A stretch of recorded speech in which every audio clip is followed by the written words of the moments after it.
Hey, what's up, everybody? Eddie Gallagher here. As you guys know, one of my main priorities is taking care of my family and helping others take care of theirs.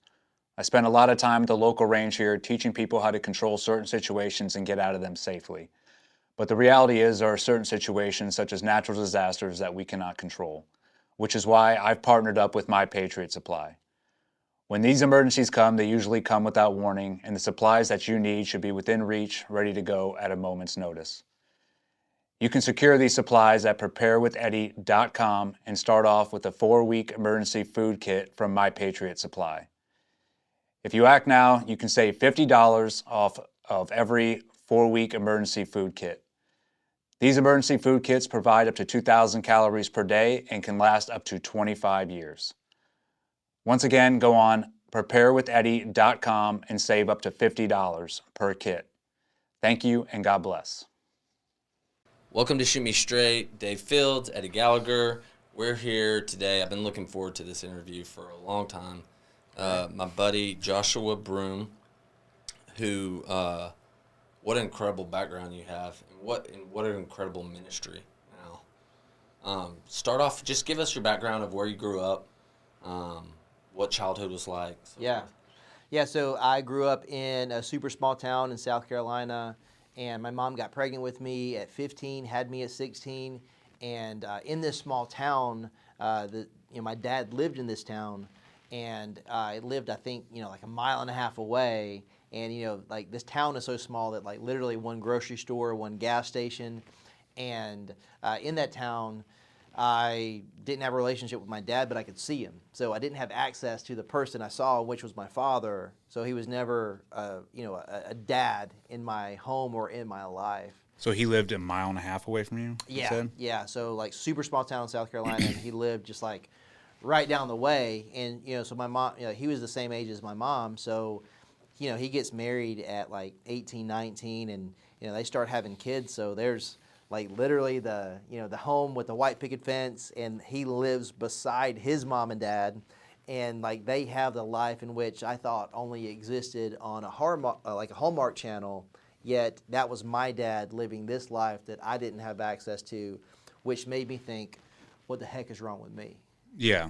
So obviously your dad and your mom got pregnant, had Yeah. you, and then he left and started his own family. Is that? Yeah, I mean, he never left. I think it was just really like pretty much like I don't know like the nuances of their relationship, but pretty much there was a one night stand. My mom got pregnant. She chose to keep me, and he chose not to be involved in my life. And he paid child support, Yeah. or whatever, but he never like played the role of a father Got in it. my life. So not that he left, he was never there. Yeah. But the strange thing about that, what's like somewhat unique about my story, is that I could see the thing I didn't have. Yeah, that's I mean, him being a mile and a half away. I mean, during that time, did he acknowledge you, like acknowledge that you were his son at all? Like when because I imagine you saw him in this small town. I would see him at the grocery store, see him like out and about, and I think there were like a few times where like he had like maybe I'd like went like to his house to like spend some time with him, or he tried to like come to where I was a few times, but I mean, this was a long time ago. Yeah. So, like being the man that I am today, I have more empathy for him, and what I mean is this: the longer that shame occurs in our life, the more it grows. So the deeper shame he felt, the more disconnected he was from me, and the longer that lasted, it probably got more difficult for him to continue to reach out, while at the same time, being a husband and a father in his home, and that doesn't make it right, but it does make it true. Yeah. So I mean, I think, it's like very complicated situation, but I most certainly saw him, but we never connected. Okay. Yeah. So while you're in this hometown with your dad, you have this deep sense of I wasn't wanted, I was Yeah. rejected. Yeah.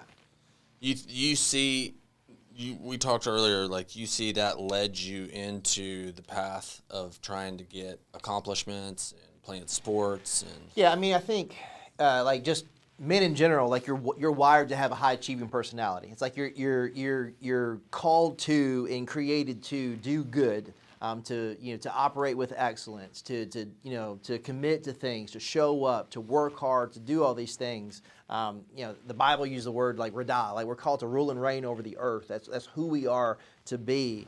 But at the same time, if when you see yourself through the lens of your brokenness, you believe, well, I can fix myself. Yeah. I can prove to the world that I'm worth something, and the world says, well, if you have enough, then you must be enough.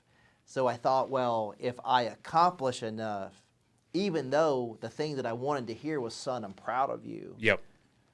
I thought, well, if I become, the best student or the best athlete or get the most girls, or if I can get the most yeses, for every yes I can get, it can fill the void in which I don't have the dad in my life or the affirmation that I need from my father. I thought, well, if I can mitigate the gap through accomplishments and accolades and all the other stuff, I can feel as if I have what I need because I can become the thing that I don't have. Yeah, I think that's a common theme among a lot of men who sort of propel themselves forward into, what they think is greatness, or what they, in their mind is like, this is what I have to achieve. And a lot of it is to prove themselves worthy to, a lot of the times, and with men, it's their dad, right? Yeah. Even if their dad is at home, right? Yeah. So I think there's a relationship between the father and son where the son wants to prove like, hey, I'm worthy enough. And if the dad isn't consistent or even doesn't tell them like, hey, I love you, I'm proud of you, no matter what, that can force them to, right. And it's I would say it's a good thing sometimes, because from the career field that I came from, when I served in the SEAL teams, a lot of guys that go towards that route come from trauma in their childhood, where that's what propels them that way. Yeah, and I think that's true in my life, in which like trauma propelled me to be excellent at what I do today. Yeah. But there had to be some healing and some redemption to happen For sure. for me to be as effective as I could be. Yeah. And I think like to your point, like there's different levels of fatherlessness, and where like maybe you grew up like I did, or maybe there was divorce, or maybe there was death, or something I hear that's even more common is what you were saying. There's this absentee father, and I think that's why pornography is so destructive to men in today's culture, because 50% of divorces that happen in America are tied to pornography consumption in itself, or it led to a deeper level of infidelity. But what it also causes is you to believe, well, I need to protect you from the thing in which I'm ashamed of, or I need to protect you from the pain that I experience or the trauma that I experience. And when we parent through our brokenness, while we're trying to protect our kids, we actually hurt our kids. And we think, for me, it's like, I grew up in, I've seen poverty, so I hate to say that I grew up in poverty, but I grew up having far less than those around me. And I thought, well, if I had more money in the bank, it would somehow validate me in some way. And then when I had it and it didn't work, it was like, what the heck, And it's so easy for people to believe, well, if I give my kids the thing that they don't have, they'll feel the thing that I didn't feel. But love is actually the thing that they need most. Yes. Mm-hmm. That's a good word. Could not agree more on that. Yeah. So you grew up in that town, small town. Yeah. Did a father figure ever step in, or were you just single mom the whole time? Yeah, so my mom got married when I was like 7, and it lasted for about 4 years. Like heroin addict, he beat her. I think like that was like one of the most like traumatizing things in my life, in which like I had formed my identity as like I am my mother's son. Like that is the thing in which I'm most proud of. I will protect her against anything and anyone. My mom even shares this story, like when she's in the grocery store and I'm like 5, I'm like throwing a can of corn at some like guy like trying to like catcall her or something. And but when I'm like 8 years old, I remember like so clearly that there was a dresser pushed against their bedroom door, and I pushed it with my forearm just enough where I could see through the crack, and I saw him hitting her, and I couldn't get the door open. And what was amplified was I already felt inadequate because my father had, what I felt like, rejected me. And now my only role in life is to protect my mom, and now I'm failing at doing that. Mm-hmm. So what good am I? So that was the only experience of any like man in a home. Coach B, my basketball coach, he was the only thing, that was close to a male role model in my life, and he was someone that I think he planted seeds in me where he would see more in me than I saw in myself, and he would challenge me. He would call me out and call me up, which all men need. And I didn't really know how to respond to that, but I craved it in a weird way. We had a great relationship, but it was like very seasonal. So that was like the only example of anyone speaking into my life. Yeah. So So when did you end up leaving home? So I go to college. So played basketball for a little bit, studied theater, went to a little D2 school, joined a fraternity, and just the level and chaos that I had access to was greater, and I cannonballed right into it, and continue the behavior where it's like anything that I could accomplish or achieve to receive affirmation, I would, whether that be girls, sports. Started modeling and acting, had some success in that, and that was just kind of my new dopamine drug of choice. And along the way, I started like traveling and doing some modeling, and there were a few agents in LA that were like, "Hey, if you were in closer proximity to the industry in which you wanted to be in, we would love to represent you, but it's kind of tough, for you to make it like being where you are." Yeah. So I was like, "Hey, I've got nothing to lose and everything to win." So I dropped out of college the second semester of my sophomore year and moved to Hollywood and started doing that. What kind of modeling were you doing at that time? Yeah, so I was doing mostly runway stuff. Okay. So a lot of runway shows, and then some commercial stuff. But it was a lot of like Ed Hardy, like Von Frank, man, yeah, stuff like that. That era. Yeah, Okay. Yeah. Eddie Awesome. relates. He was when were you a runway model, Eddie? I still am, Dave. On my off time. So okay, you get called out there. I mean, this story has already sounded like I've heard plenty of other stories of where people get sucked into the darkness of Hollywood and LA. Yeah. So that's why I was asking, like, what kind of modeling were you doing to where now they're in, like, come out here to LA? So I think with me it was more so how I was living. So I mean, long story, somewhat short. So I'm doing okay. I'm represented by a relatively large modeling agency. You got to be good enough for them to allow you to train at the Improv. So I'm at the Improv in LA. I've got a decent agent and I'm working. But at the same time, if I'm living far beyond my means because I'm trying to live a life that equates to those around me, and I thought like that's what success looks like. So got to get another job to pay the bills on top of what I'm pursuing. So I'm working at this like restaurant / bar a few days a week, and it's in the middle of West Hollywood, and it's one of those places where like you don't like give a resume, you hand in a headshot to get hired, And in this place, these three girls walk in, and they sit down, and they're headhunters for the porn industry. And they're like, "Hey, what do you think? Do you want to do porn?" Mm-hmm. And I was like, "Well, I seen it for the first time when I was 13, and I've been very like sexually active since I was like 14. So the thing that they were inviting me into, like outside of the camera and the check, it wasn't that much different than the way I was living." And I thought, at least they intrigued me enough to have a meeting with their agent. And I think like good manipulators use manipulative language, because if you use language that breaks boundaries, more often than not, you can get someone to say yes to something they probably would have said no to.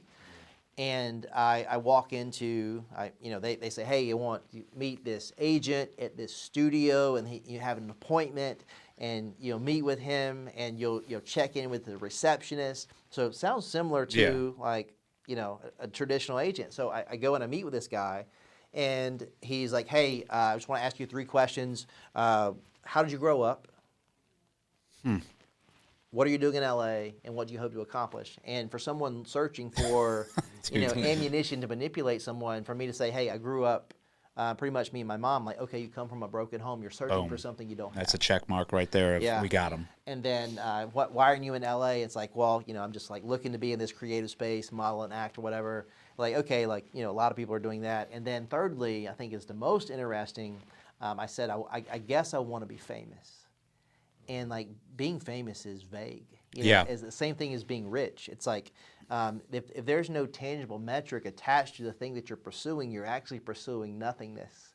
You're pursuing this idea of, if I have something, I'll feel something. And I thought, well, okay, if I become famous, then I'll feel like I'm somebody. But the problem with that is like how do you equate famous? Like how many movies do you need to do? How many people need to know your name? How many followers do you need to have on social media? How much money do you need to have in your bank for you to equate success or whatever with famous? And the problem with it is that even if you attach a metric to it, when you achieve it, it's not going to make you feel like you thought it would. And you're like, well, if I just have a little bit more. Yeah.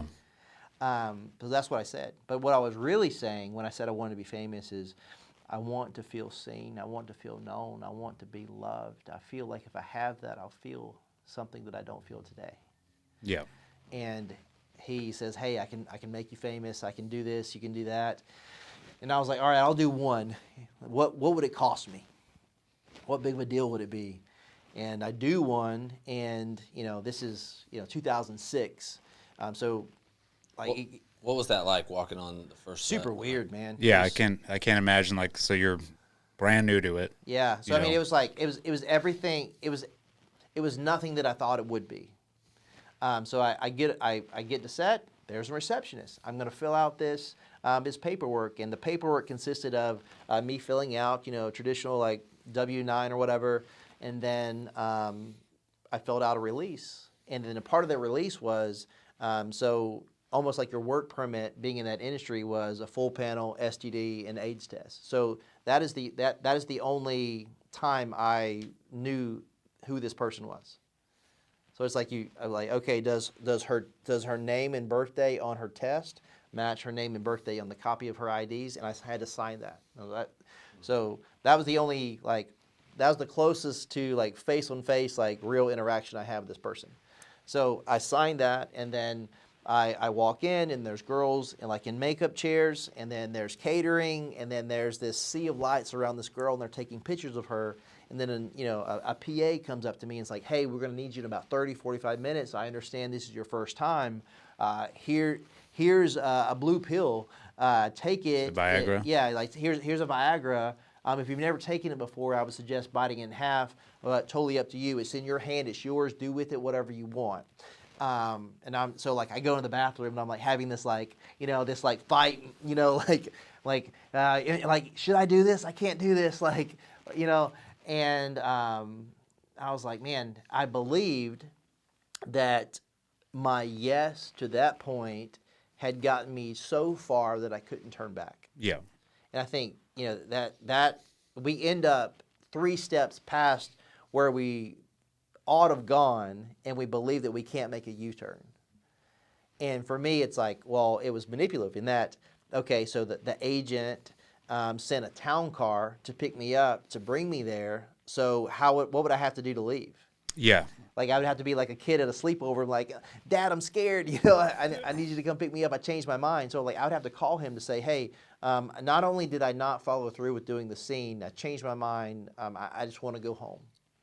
And this is pre-Uber, And how old are you at this time? 22. 22. Okay, so yeah, you're still young. You're still, Yeah, I mean, not malleable. only was I like young, literal in years, it's so adolescent in my development as a person because, I was sharing with you, is like, dude, I live my life as like I'm a dude playing a dude disguised as another dude that doesn't know what dude he is. It's like that, because I had no clue who I am, and I would just put on this, first date mask. I put on this like, I'm going to become whoever I think you want me to be, because if you knew who I was, like, I have no value. You're not going to want anything to do with me. Yeah, I'm not worthy. So the only way that I can like seem valuable to anyone is if I try to become who I think you want me to be, and that's so exhausting.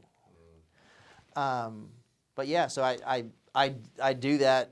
I do that film, and for 2006, it goes viral, and all of a sudden, if you're familiar with a small town, it only takes one person to know one thing about your life, for everyone to know everything about your life. So very quickly. Oh, so that word got out in your town, like, pretty soon. Very quickly, my mom finds out, and I get this like really awkward call. It's like, if you're from the South, like, like how much of your name someone uses is contingent of how much trouble you're in. So like when I hear Joshua Luke Broome, I'm like, I'm in deep doo-doo, Yeah. I'm in it, bro. And she's like, did you do a porno? I was like, dang. I was like, I did, Mom. And she was hurt, and I was humiliated. And then about a week later, I get another call, and it's my mainstream agent. She's like, hey, could you come into the office? I'm like, yeah, sure. Generally, when I would come in, if she asked me to come in, it was like we were evaluating a yes, right? There was a proposal, and it was going to require me to do X, Y, and Z, and this is how much I was going to be paid. And I went in. They were like, hey, unfortunately, we can't represent you anymore. Your name's tied to adult film content, and we can't be associated with your likeness anymore or represent you in any way. So I'm so sorry. We wish you the best. And then I start trying to call people, and I'm like, it's not that big of a deal. No one's answering. No one's calling me back. No one's emailing me back. And all of a sudden, I was like, I really messed up. And then right on time, the porn agent calls. He's like, hey, I would love to offer you a year contract and represent you. I think you would just absolutely crush it. And I believed that there was nothing else I can do, which is absolutely not true. Like, was that my easiest yes? Sure. But it's an absolute lie that there was nothing else I could do. But I believed, that's the dangerous thing about a lie. If you believe a lie to be true, it's true to you, and you live as if that lie is truth. And I naively thought, well, I can't continue to do what I want to do. Yeah. So I have to continue to do this because this is the only thing on the table. But what is true is I didn't have the understanding or the ability or the experience of what it meant to be resilient. I didn't know what it meant to be, what it would take for me to, pick myself up, dust myself off, make a different plan, and do the work needed to do something different, because that was hard. Well, at that time, did you want?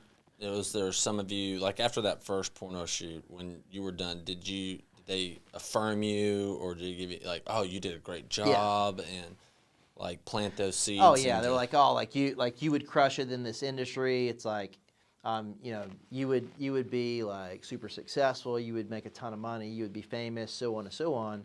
But after I did it, I was like, I felt disgusting.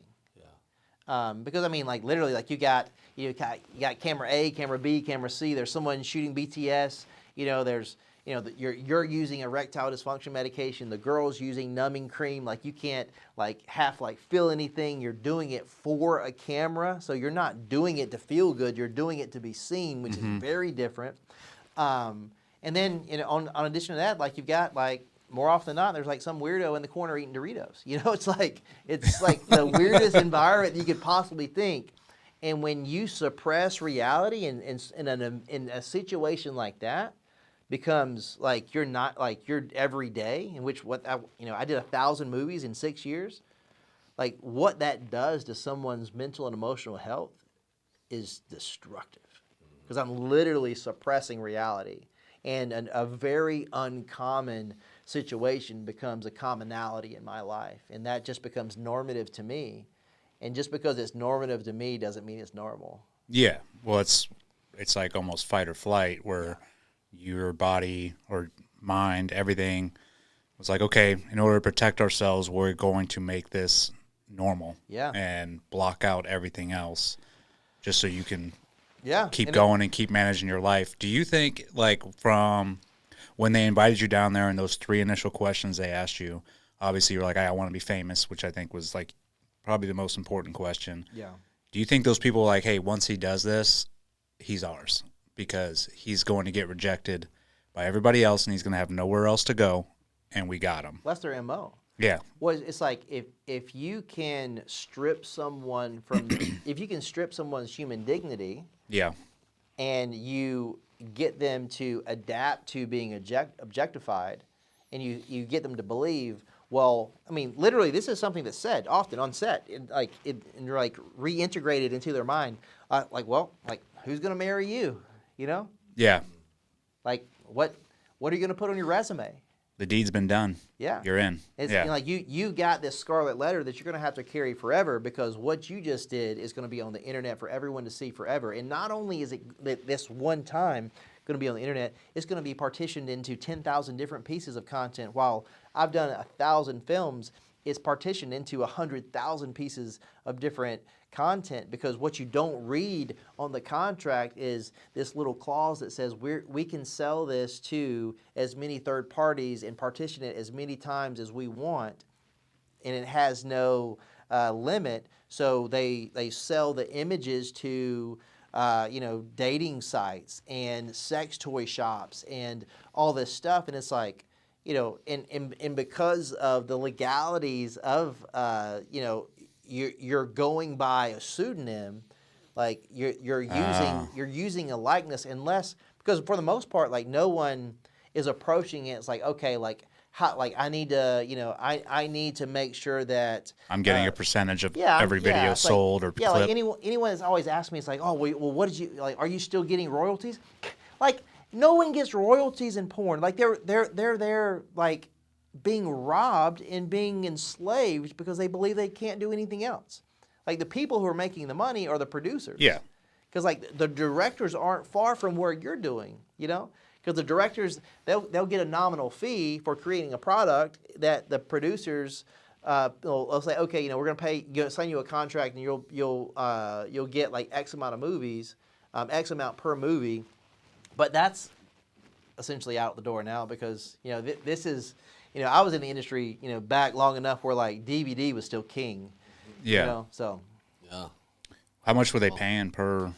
Yeah, so like in the start, it was like $500 a scene, and then like towards the end of my career, it was like between like $1,500 and $2,000 a scene. Okay. Wow. And like, so that first one that you did after you left disgusted, but was there some part of you also that was going, okay, well, it's done, it's over, I did it. And I was like, I'll never do this again. I mean, I remember so clearly, it's like I had lube like in the hair of like on my thighs, and like they had hand soap in the shower in the studio, and I like tried to wash it out of me. It's like, man, I don't know if you've ever seen Redeeming Love, but it's this Christian movie, but essentially this girl who works at this brothel meets this Christian guy, and he convinces her to leave, and they get married. But she's so tied to the chaos in which she had lived her entire life. Like, her mom was a prostitute. She had been a prostitute since she was a young girl. And now as a woman, this guy had brought her out of that, and he was treating her well and giving her the life that she thought she would never have, but she didn't know what to do with the thing that she had now had. She thought she disqualified herself from this. There's no way that I'll ever be, a wife or, like a homemaker or any of those things. And it was her uncomfortableness in her situation that led her back, and she went back to a brothel, and she did the thing that she hated doing because she found chaos. She found comfort in her chaos, and then she felt terrible for doing it. And there's this scene where she's in this river, and she's got rocks, and she's scrubbing her skin. And I saw that, I just started weeping, because literally after every scene, I'm in a shower, and the filth I'm trying to wash off myself is not surface level. Yeah. Yeah, it's embedded in your soul. Yeah. So you kept going. You obviously were like, all right, I'm going to keep doing this. I did that, and like my life blew up, and like even while I didn't enjoy it, it was like, well, I might as well make the best of what I got. And then at the same time, it was like, well, if I'm going to do it, just like who I am as a person, it's like, man, if we're eating chicken wings, it's like, I'm going to die before you beat me, you know? That's just who I am. So I thought, well, if I'm going to do it, I'm going to become the best in the industry.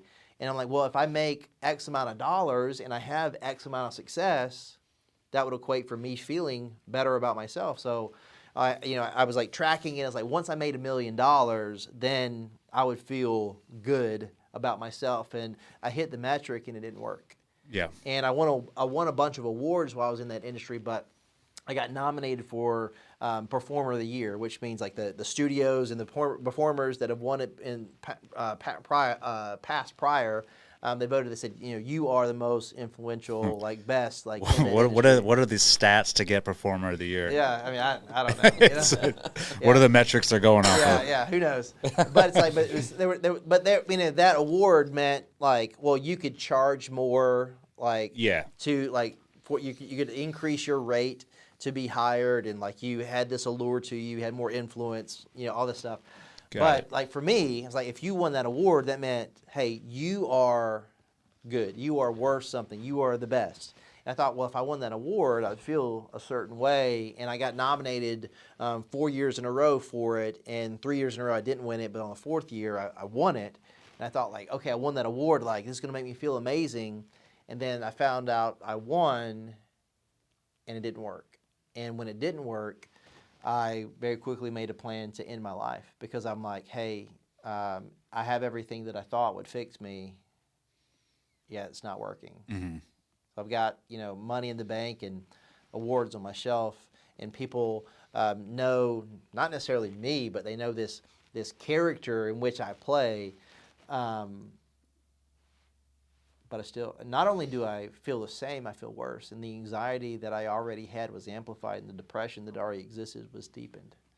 So during that time when you were making all these movies and, getting nominated, when you walked around town or whatever, did people recognize, did people hey man, I've seen you on so-and-so? Yeah, and I think living in Hollywood and like being in Vegas a lot, like it was just a different type of vibe. So like people would come up to me at like restaurants, and I think part of it was like I would always date like an it girl or whatever. So I was always like dating someone that was popular in that industry also. Yeah. So they would like come up to us and say, like, we know who you are, like, can we take a picture, whatever.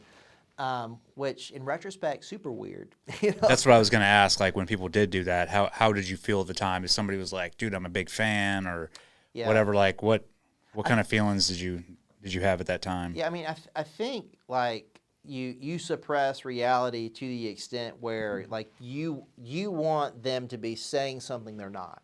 Like you don't want to hear, hey, I masturbate and watch your pornography. What you hear is, I'm a fan of your work. Yeah. And I'm good at something, and I'm creative enough at something that I'm good at my craft, and you are saying that I have value, is what I convinced myself I heard. Yet what was true is there's a brokenness within me that I'm seeking intimacy on a screen and with my hand, and you happen to be the person in which I was objectifying, that I extracted value from. Yeah. And I recognize you from that moment, which is what is true. But again, like you would hear things and experience things through the lens of, I have to deny reality. Like I was sharing with you, like, I was dating these girls, and more often than not, my friend group were people who were also in the industry. So we're sitting at dinner, and it's like, this guy had sex with my girlfriend this week, and I'd had sex with his girlfriend this week, but yet we would say that we were both in a monogamous relationship and committed to one another. Yet we're suppressing reality, pretending that the work in which we do is not having sex with other people. It's adult film actors, and we're portraying something, yet what we're doing is real and has a real impact on our mental and emotional health. So by suppressing reality, it has a real impact on your mental health. Oh, yeah. That's wild. Can you imagine that? Like sitting across and being like, okay, like I sleep with your girl, you sleep with my girl. But it's like, it's just work is what we convince. And that's where like, and I get that concept of, because what you have to tell yourself is this is just work. but now I'm dating this. When I'm off screen, Yeah. I'm dating this girl who also does the same job. Yeah. And that's where it's like, well, how does that work? I mean, being somebody that has no clue how that works or whatever, but like having a relationship with somebody in that same industry, and then after hours, like is even being intimate with them afterwards. I mean, does that?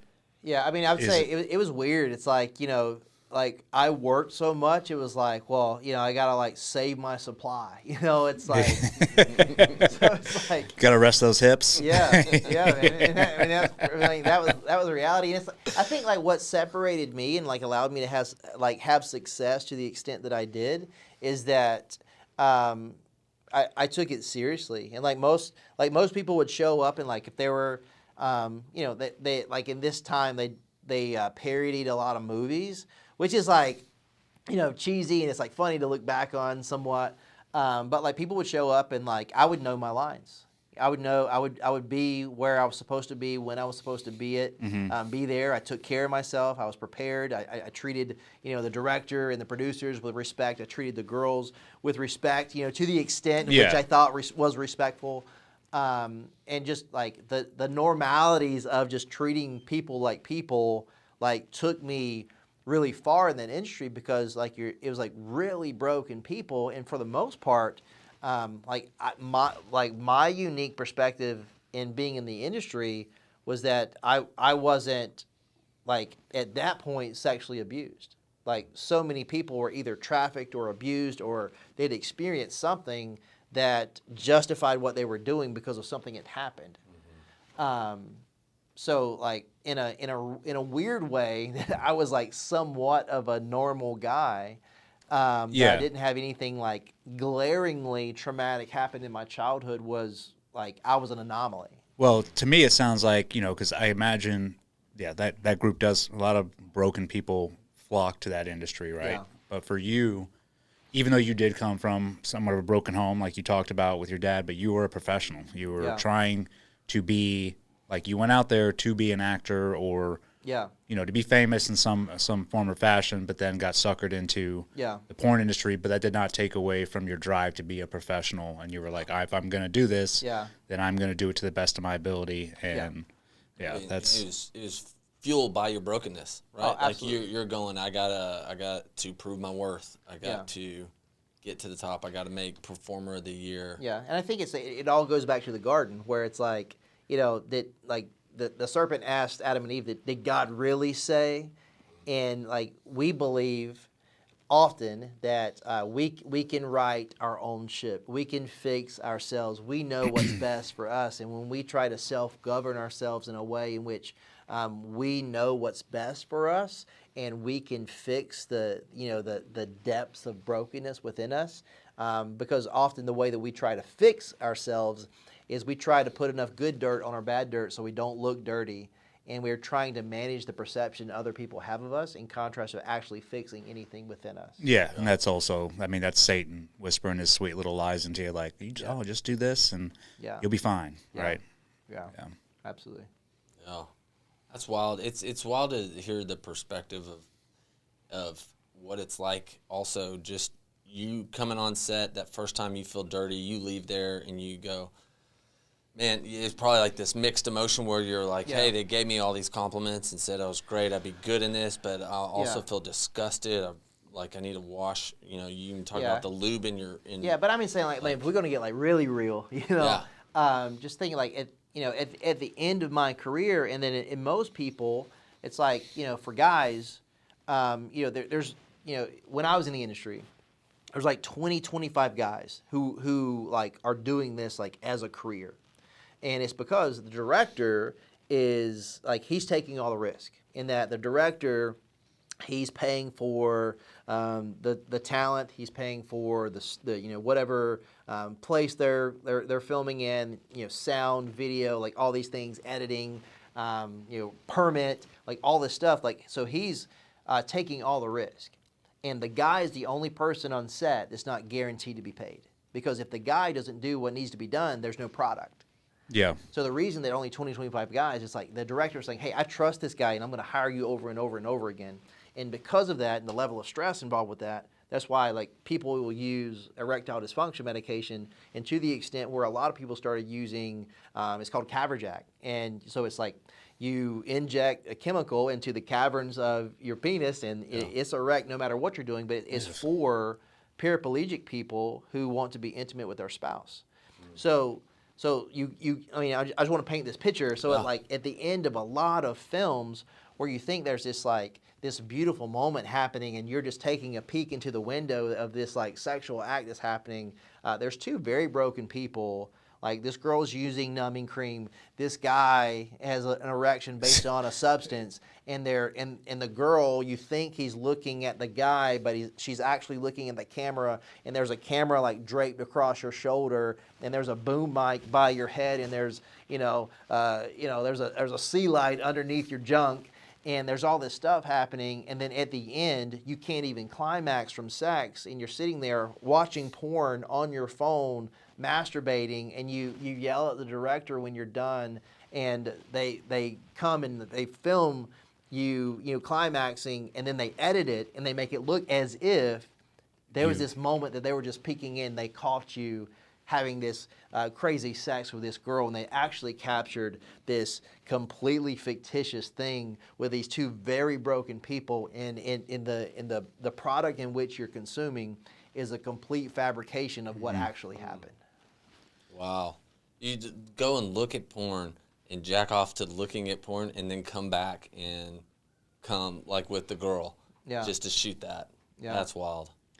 Yeah, I mean, I can imagine that. I mean, I'm sure after doing that for so many times, it's like any other job you do for so long. It's like, yeah, like this doesn't do anything for me anymore, but I'm still doing it to make money. Yeah. But yeah, like you're not going to be able to climax because you're like, this is my umpteenth time doing this. And what's crazy is what we're seeing, like, it's insane. Like 18 to 24-year-olds, like the erectile dysfunction, like on the incline. Like 18 to 24-year-olds, like struggling with ED, and it's because they've been watching porn for so long that they believe the lie that, well, if I get married, like this will eradicate my porn addiction. So if I get married, I'll just have sex with my wife, and I won't want to watch porn anymore.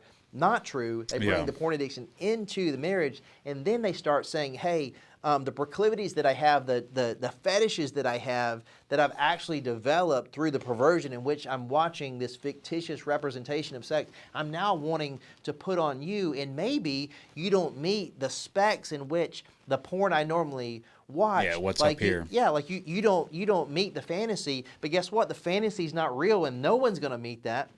And they're trying to be intimate with their spouse, and they can't because they're so addicted to a screen in their hand and a fantasy that when reality sets in, it's so different of a contrast that they don't even know how to process it. And it's like so there's shame, and there's this like, well, I don't know how to be intimate because I've only experienced this imitation version of intimacy through a screen. Yeah.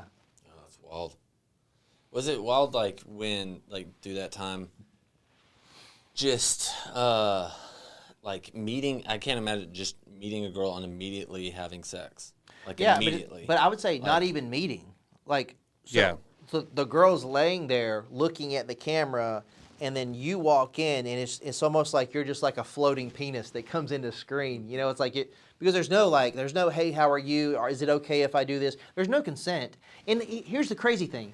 Like, when I say there's no consent, you give consent to what had happened prior it happening. So like, hey, what we're gonna do is we're gonna film you giving consent to everything that's going to happen today as if it already happened, and we're just gonna do it because, like, you know, after you guys have sex and stuff, you'll be all sweaty and disheveled, and it'll be better for the girl this way. So we're actually gonna grab the consent on the front end before it happens, so that you guys are not so disheveled. It's like we're just trying to help you out. But what actually happens is, you don't think that your no has any validity, and anything the director tells you to do, you're going to say yes to, because you think that the only thing I can say is yes because my no doesn't matter. And if I say no, then it disqualifies me from the only thing I can say yes to. So literally anything the director says, you just do without thinking, because you don't think that you're actually a human being. You're just an object in which you're being told to do. So it's more like puppet mastery than sex. Wow. That's crazy. That's a twisted, dark industry. Yeah. So so after you got that award, right? Yeah. And then you said that didn't do anything for you, and then you went on the path of like, I think I'm going to end my life. Yeah, so I googled how many pain pills do I need to take to die, and I'd had knee surgery recently and happened to have them at home, so I'm like, great. I'm like, okay, I take, I used to take this like I forget, it's like animal stack or whatever. It was like 45 like vitamins, So I knew like how I can swallow like X amount of pills at once.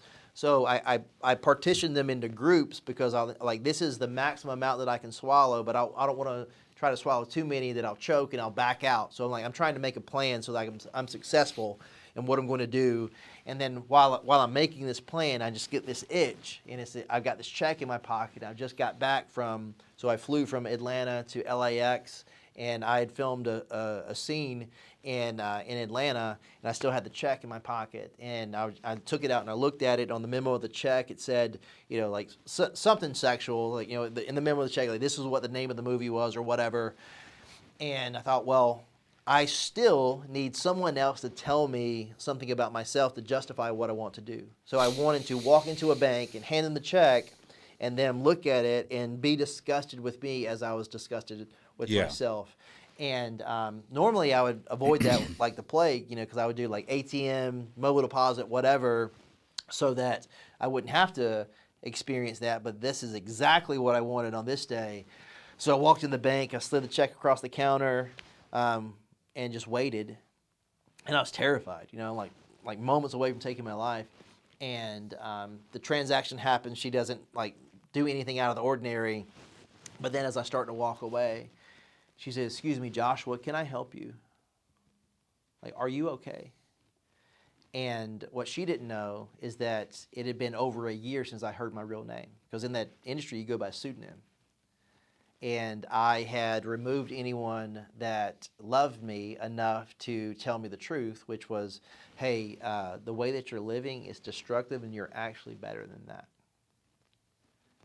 So she called you by your first name. She called me by my first name. It was the first time I heard it in over a year. And that kind of like woke me up out of this numbness, this like reality that I created based on shame. And I went home and I called my mom, and my mom said everything that I didn't think that she would after she chewed me out. Yeah.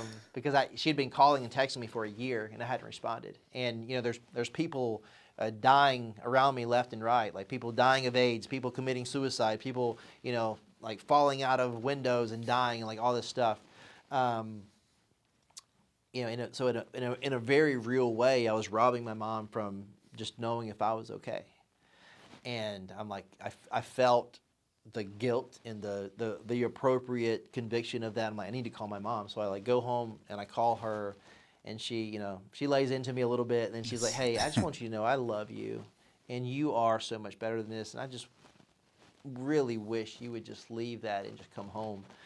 And on that day I did. So I called everybody I needed to call, and I was like, I quit, and I subleased my place and left. But what I brought with me was the mental and emotional trauma in which it happened to me.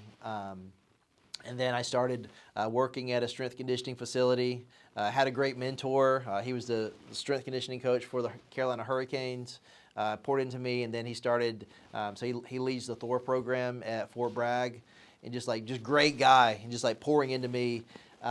So his the relational equity that he opened up a lot of doors for me, like regarding being in that training space, and then ended up working at a gym, worked my way up, and was doing everything that I was before. Like got all the credentials, had the right, people vouching for me, started making good money, doing all this stuff, and all of a sudden I found myself in the same place, feeling the same way. Yeah.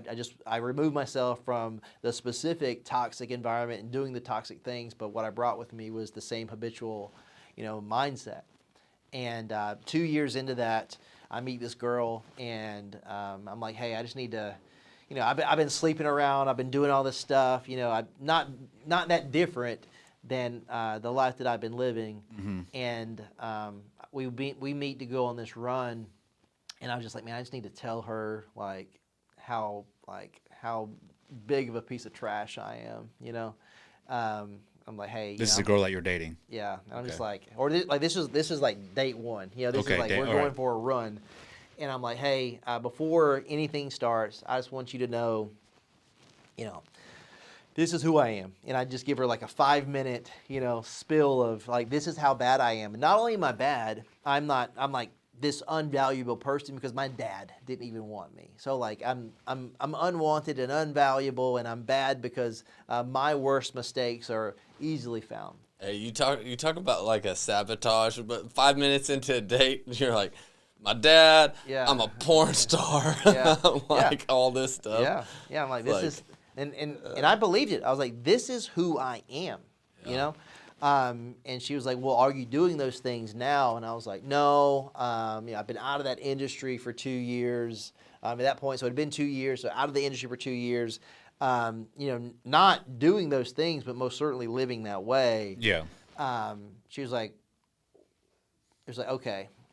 And she, you know, it felt like she was silent for a long time.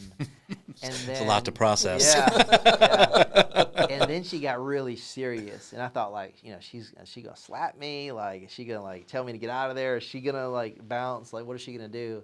And she looks at me and says, I want you to know that you're not defined by the worst thing you've ever done. And you're not defined by the greatest thing you'll ever do. There's a God that exists outside of time, space, and matter, and he created everything, including me and you. And he has the final say. He determines who you are. Come on. Do you know him? I was like, maybe. You know? And if I'm honest, I grew up like going to church like as a kid, and I believed that God was real, so I probably would have attached myself to something that some people would say that they were Christian. You know, I might have even said that I was a Christian. But then she said, well, I've been following Jesus since I was 7 years old. I've been following Jesus since I was in the 7th grade. And I'm not perfect by any means, but my relationship with Jesus is the foundation from which I live my life. I'm not perfect, but he's the most important thing to my life. What kind of food do you like? I was like, what? She's like, what kind of goals do you have? Like, tell me about yourself. I was like, you don't want me to leave? She's like, no, I want to know, like, just know about you. Like, I just want to, like, know, like, different things about your life. And we just walked and talked for hours. And then I just, like, couldn't shake him. Like, she confronted the thing that I believed most true about me. Like, I thought I was, you know, this unwanted, bad person, yet she said that didn't define who I was. Like, what does that mean? And it just, like, it cultivated this curiosity in me. And then so a week after, like, us texting, like, you know, like high school maniacs, she invited me to church. And I walked into church and I saw this like giant wooden sign that said, we want to love people where they are and encourage them to grow in their relationship with Jesus Christ. And I was like, Jesus sounds cool, but if you knew who I was, no way. Yep. And then I heard this, you know, I'll try to make this short and stuff, regurgitating a whole sermon, but the pastor preached this message out of 2 Samuel chapter 9. It was about this dynamic between David, Ziba, and Mephibosheth. And at this point, David is kind of at the pinnacle of his reign, and Saul had been stripped from his kingship. And historically, anyone that was in an opposing family that was outside of the current family that was reigning, they were hunted down and killed because historically they would try to, you know, create an upheaval and overtake that kingdom because they thought they had access to the kingdom. So when Saul and Jonathan was killed, Mephibosheth, who was 5 years old, this nurse like picks him up and tries to run with him because she knew like dynastically your head's on a platter, you know. Yep. And the Bible says, you know, he was dropped and he ended up lame in both feet. And like now in this story, David had this great relationship with Jonathan, who was the son of Saul, and he had actually said, "Hey, I'm going to let you know, like when my crazy dad is trying to kill you, I got your back, and I'll let you know." And they created this covenantal promise to one another. And David said, "I'm going to show you the loving kindness of God, not only to like in this moment, but to you and your family forever." And David had just rebuilt the temple, and now he's contemplating, I've done something good for God. How can I do something good for God's people? And he remembers this promise, and he asks, "Hey, is there anyone left out of the family of Saul?" And he summons a guard that used to serve underneath Saul, Ziba, and he says, "Hey, is there anyone left?" And he's like, "Yeah, Mephibosheth is in this place called Lodabar." And he was in this like desert wasteland in this place in Palestine. And he's like, "Hey, go and get him and bring him to me." And Mephibosheth thought, like, okay, it's D-Day, right? Yeah, I'm found. I'm in hiding in this place, Lodabar, meaning like place of no pasture, in this desolate place, because I'm hiding because I know that I deserve death. And he's before David, and David says, "Hey, I'm actually going to do different than what you think. I'm going to restore your grandfather's land, that land being part of Canaan, in that promised land. So you're now going to be invited into the family of God, because you're going to have a piece of the land of God, and I'm going to invite you into the kingdom, my kingdom, and you're going to have a seat at my table, not for a day, not for a week, but forever." And Mephibosheth's response is, "Don't you know who I am? I'm a dead dog." And when I'm hearing that, I was like, man, I resonate with that, because I'm hearing like, okay, Romans 3:23 says we've all sinned and fall short of the glory of God, and Romans 6:23 says the wages of sin is death. So like, yes, we're all guilty. Yes, we're all deserving of death. I understand we're all in the same playing field, but I've disqualified myself from the grace of God. I don't deserve that. Don't you know who I am? My daddy didn't even want me. And then he read Hebrews 12:2. He's talking about it was with joy set before him that Jesus endured the cross. So I understood that Jesus, yes, perfect in every way, being fully God and fully man, but he was not only obedient to his Father, and he had love in his heart for his Father, but he had love set in his heart for you and for me.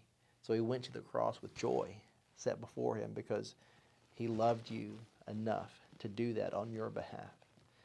And then like understanding like Romans 5:8, talking about it, when Jesus, knowing the worst of us, he still goes to the cross. Mm-hmm. So in that moment, my presuppositions and who I thought I was based on what I've done, it was overridden by the love of God. And the love of God got a hold of me, and it wrecked me. Wrecked you in a good way. Yeah. And then that girl that we went on that walk, her name's Hope, and that's my wife. And we've been married for 8 years, and we've got 4 boys. And everything that I wrote on the day that I was going to take my life, I wrote on this piece of paper, reasons I want to die. I'll never be a father. I'll never be a husband. I'll never contribute to the world in a way that makes positive change. Ephesians 3:20 is real. Like, God has done exceedingly more, than I could ever hope, dream, or imagine. And it's been a wild ride. I bet. Yeah. You know what I find remarkable, man, after hearing your story is just going, the synopsis of what you just went through. The 2 main people that sort of woke you up were women. Yeah.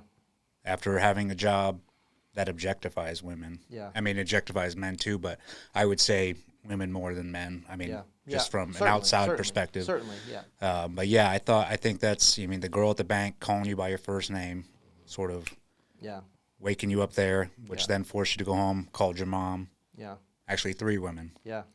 Then your mom tells you she loves you. Yeah. And then you get to meet your lovely wife, Hope, who brought you to the Lord. Yeah. I mean, if that isn't God, then I don't know what is. That's Your life is such an analogy. I mean, even in when you were in the porn industry, you had a different name. Like, you were building this different identity. Yeah. And then what I love, so the bank teller, so I love how God writes beautiful stories. My story is not mine, it's his. Because I couldn't write a story this good. But thinking about, so a bank teller, like she, we've gotten somewhat away from like physical currency, but stick with me. So a bank teller gets very familiar with not fraudulent bills. She doesn't become, an expert in every fraudulent currency that exists.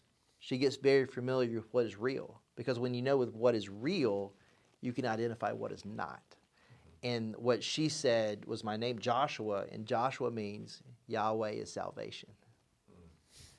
And the fact that she, it makes me think, in Acts 16, there's this, this beautiful recall of history where, like, Paul and some of the other disciples, they were crushing it, they were casting out demons and baptizing people and doing all this stuff, and all of a sudden there was this Roman upheaval, and they were stripped and beaten and thrown in prison, and then there was this earthquake. And when the earthquake happened, all the jail cells doors opened up, and capital punishment was part of Roman culture. And this Roman guard saw all the doors opening up, and he's like, I blew it, and I'm done. So he grabs the sword to take his own life, and Paul simply says, "Don't harm yourself. I'm right here." And the byproduct of that is him saying, "Hey, how do I come to know Jesus? How can I be saved?" And he's saved. And then the byproduct of that is his whole family being saved. And it all started with the simplicity of Paul saying, "Don't harm yourself, I'm right here."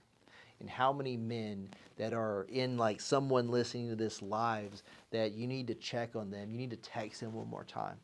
You need to call that person that has been dodging you.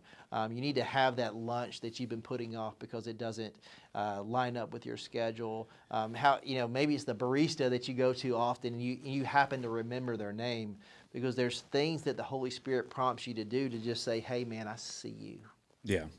In a place of, in a world of nearly 8 billion people, so many people feel unseen. And when you feel unseen, you feel unimportant. And when you feel unimportant, you seem undeserving of love and life. And man, I'm just so glad for the simplicity of what I believe the prompting of the Spirit was, that teller saying, "Hey, I see you in the middle of your brokenness, and I'm going to say the uncomfortable thing because I think it's important." Yeah. Was the teller, and then your mom and what Yeah. she said, Yeah. and bringing you back, and then how cool is it? Your wife's name's Hope, Yeah. like the very thing you needed. Yeah, and I'll just say, to the person that's lived, a path of destruction, I think you disqualify yourself from hope because you feel like it's not attainable. And in my life, what I've found is, once you taste the thing that you thought you would never have, you will become the most dedicated, on fire individual ever, because all of a sudden, someone who thought they were dead men walking, all of a sudden you have an access to not only life here and now, but forever. Which leads us into, you started a ministry, right? Yeah. So 3 days. So I love that. So 3 days after I gave my life to Christ, I go to this church and I'm like, "Hey, can I talk to a pastor? I got a story I want to share." And I was like, I feel like I need to be able to understand the Bible to tell it well, because it was God who saved me. Yeah. And this guy, his name's Andrew, he had just finished up at Dallas Theological Seminary, and he was serving as a pastor at this church in Raleigh. And he was like, "Hey, I can meet with you, sure." And he planned, I still am friends with him today. And he was like, "Man, I've heard you share the story that I had all this time in the world because I was a new guy. Being in ministry for a while, it's like the new guy's got the most stuff to do." Oh, yeah.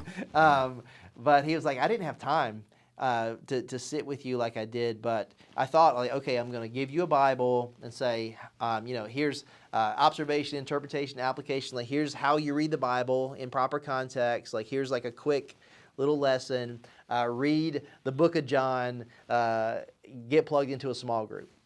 Instead, he felt prompted by the Spirit. He's like, "Man, I need to spend some time with this guy." And we spent about 10 to 15 hours a week for several years together. And he taught me how to read the Bible. He taught me how to study the Bible. But most importantly, he taught me how to be a son.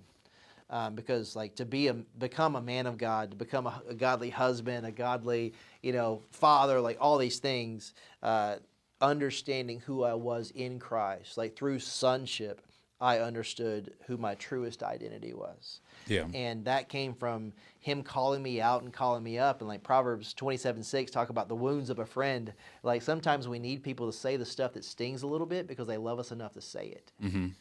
But we would have these conversations every Friday. We called them HOT conversations, so acronyms, so honest, open, and transparent.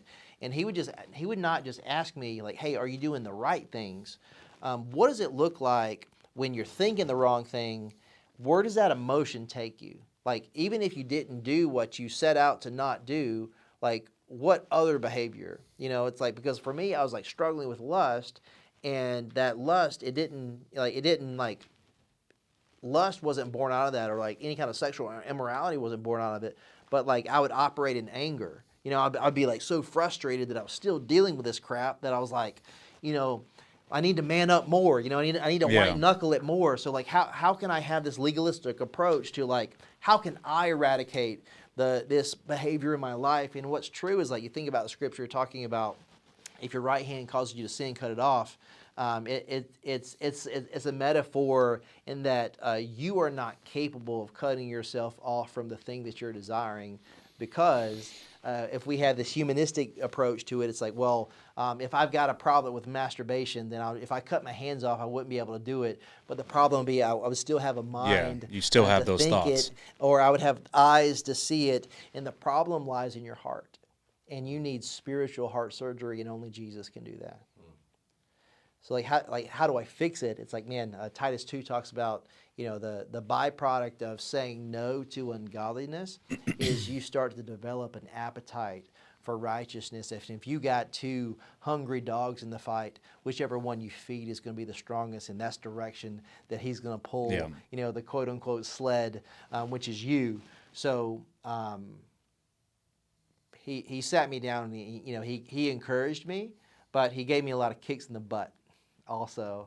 And I think I needed that, because until you have self-awareness, you can't be obedient or disciplined.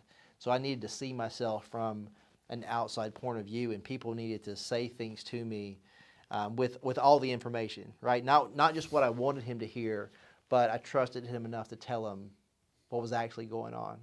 Yeah. And through taking inventory of my life, we could reassess and create some boundaries, and set some things in place. But you're only as free as you're willing to be honest. And if you're not willing to be honest, there's going to be this portion of you that's still chained to the wall of brokenness. Even if the shackles are open because of Christ, you're chained to the wall mentally, and you're going to continue to walk with this spiritual limp, because you feel like, well, this is the way it's always going to be, because I'm not willing to say the thing I don't want to say. Yeah, and that's what we were talking about earlier before the interview, like giving yourself to Christ. You can't give 99.9%. It's got to be 100%, because that small little portion that you're deciding to keep for yourself will become heavier than you can handle eventually. I just want to nerd out with you guys real quick.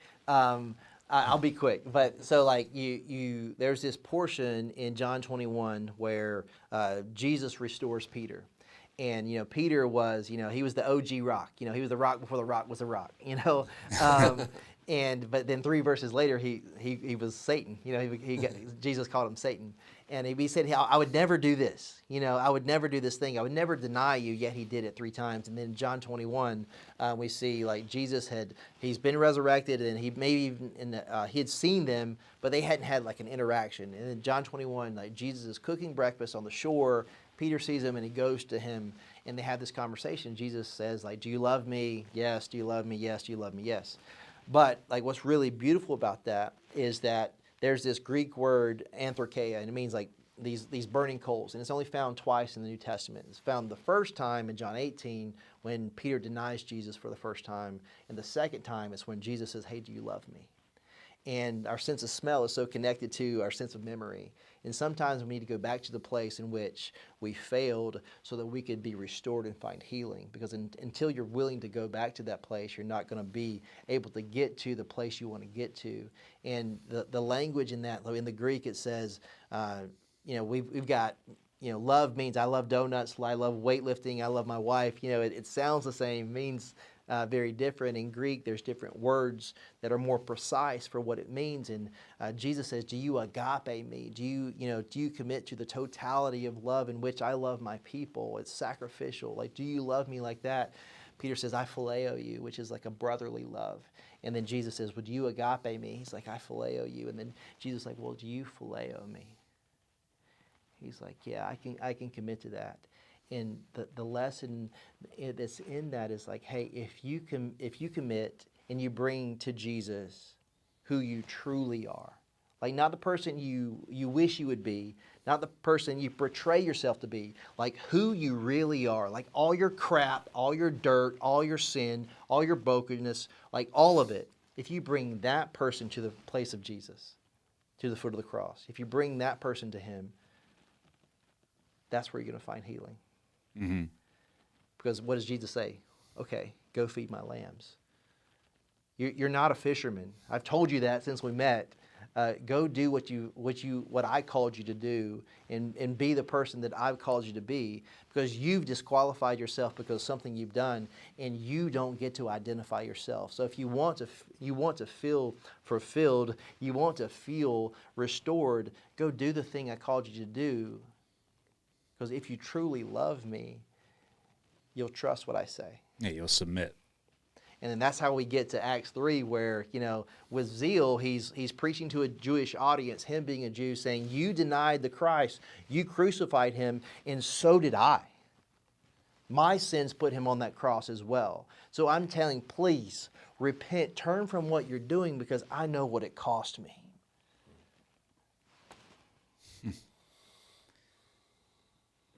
But yeah. That's an incredible story, man.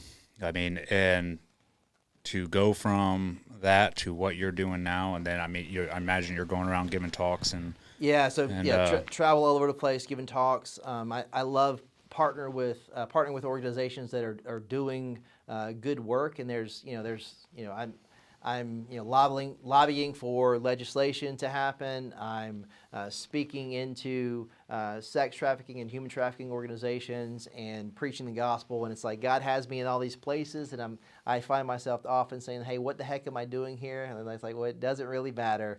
Nope, he's using you for exactly what you need to be used for. You walked through, like we talked about earlier, the shadow of darkness. You made it through that, and it's on you to start helping others because you've seen the darkness. And we talked about that, earlier too, about keeping some of that experience that you had through there, because that is what's going to help you relate to others that are going through the same struggles, and not completely dispelling everything. And cleansing yourself, I guess, and being like, okay, I'm no longer that person. No, it's good to have some of those traits so you can, like I said, you can relate to people when you're talking to them and actually pull them through whatever darkness they're going through. Yeah, I mean, I think, like vulnerability is always going to be the quickest bridge to connectivity. And it's like, hey, when I can say, hey, I can relate to what you're talking about because I've been where you are or where you've been.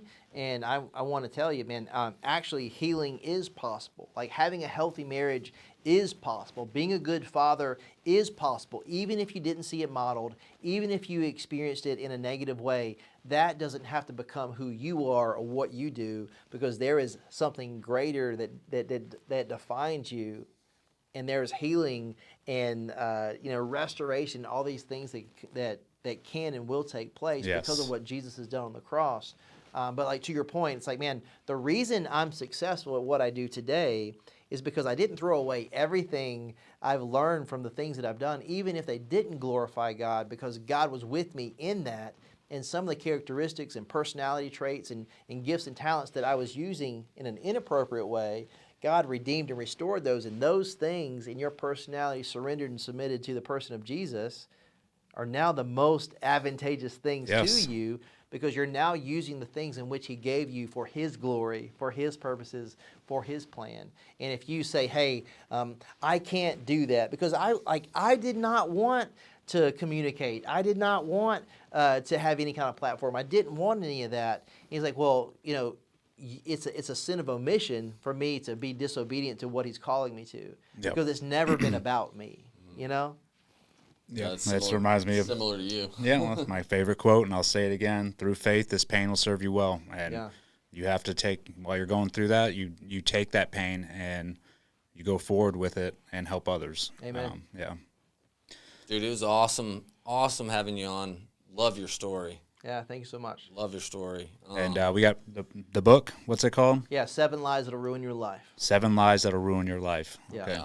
I'll definitely check it out Yeah, for sure. cool, man. Thank you so much.